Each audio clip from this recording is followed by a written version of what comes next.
নমস্কাৰ গুৰুত্বপূৰ্ণ ভিডিঅ'লৈ মই বিখাতে পুনৰবাৰ স্বাগতম জনাইছোঁ। কৃষ্ণকান্ত সন্দিকৈ ৰাজ্যিক মুক্ত বিশ্ববিদ্যালয়ৰ তথ্য অনুসৰি এটা নতুন ইনফৰমেশ্যন দিবলৈ চেষ্টা কৰি আহিছোঁ।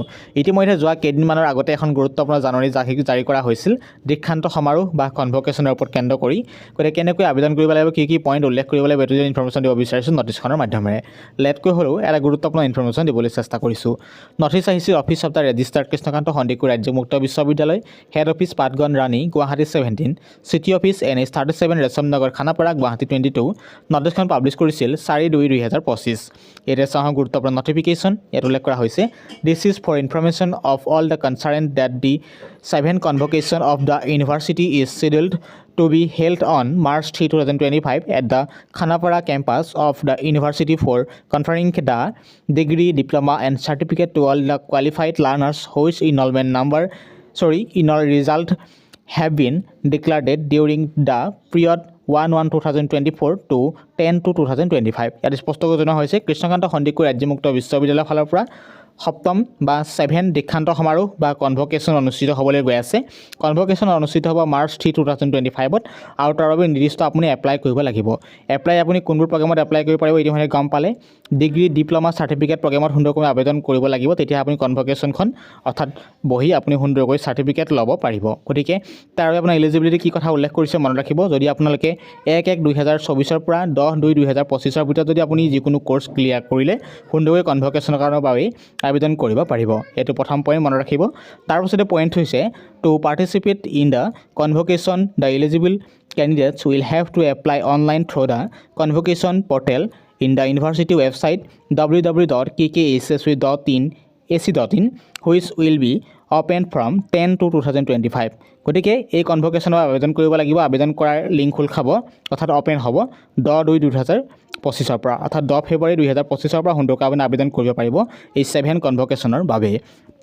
আৰু কথা জনা হৈছে the last date of online application will be 16/2/2025 অৰ্থাৎ আবেদন কৰাৰ অন্তিম তাৰিখ হ'ব 16/2/2025। Following will be required for the online application. তলৰ গুৰুত্বপূৰ্ণ কিছুমান পইণ্ট উল্লেখ কৰিছে।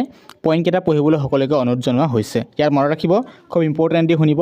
Name of the candidate in clearly hand writing Assamese script to be upload. আপুনি গতিকে নিজৰ যিটো নাম হয় আপুনি যি লেংগুৱেজত আপুনি বিলং নকৰক সেইটো মেটাৰ নহয়। আপুনি যিটো নিজৰ নাম আপুনি অসমীয়াত লিখিব লাগিব বাধ্যতামূলক, সেইটো আপুনি আপলোড কৰিব লাগিব।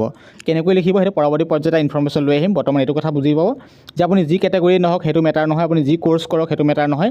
বাট এটা কথা মনত ৰাখিব, আপুনি যিখন চাৰ্টিফিকেট লাভ কৰিব তাত অসমীয়া লেংগুৱেজতো থাকিব, ইংৰাজী লেংগুৱেজতো ৰাখিব। সেইবাবে আপোনাক ইম্পৰ্টেণ্ট হ'ব আপোনাৰ ছিগনেচাৰটো সুন্দৰকৈ আপুনি কলমেৰে লিখি সুন্দৰকৈ তাত আপলোড কৰিব লাগিব অসমীয়াত, মনত ৰাখিব। নেক্সট পইণ্ট হৈছে disability certificate in case of different ability divyang to be up to date.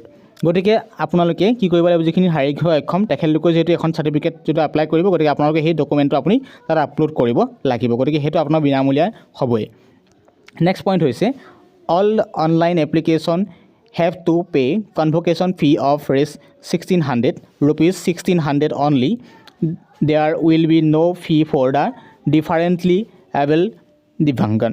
ইয়াত স্পষ্টকৈ জনোৱা হৈছে।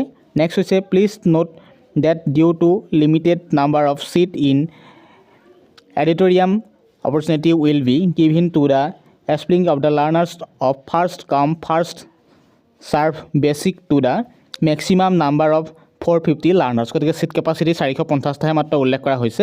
আৰু অৱশেষত ইয়াত উল্লেখ কৰা হৈছে this is issued with the approval of the honourable vice chancellor. ইয়াত ছিগনেচাৰ মাৰিছে। এইটো ইম্পৰ্টেণ্ট ইনফৰমেশ্যন প্ৰদান কৰিলোঁ দেৰিকৈ হ'লেও। ইয়াত কথাখিনি বুজি পাইছে। আপোনালোকৰ ইতিমধ্যে আবেদন প্ৰক্ৰিয়া অনুষ্ঠিত হ'বলৈ গৈ আছে।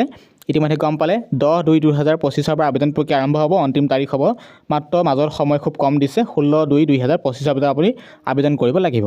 আবেদন কৰোঁতে আপোনাৰ ডকুমেণ্ট প্ৰয়োজন হ'ব। ইতিমধ্যে গম পালে আপুনি হাতে যিটো আপোনাৰ নিজৰ নাম হাতে লিখিব লাগিব অসমীয়া ভাষাত, আপলোড কৰিব লাগিব। আৰু ইনকেছ যদি আপোনালোকৰ PWD কেণ্ডিডেট হয়, পাৰ্চন উইথ ডিজিবিলিটি হয়, তেতিয়া আপোনালোকে যিখন আপোনাৰ প্ৰমাণপত্ৰ আছে সেইখন আপলোড কৰিব লাগিব।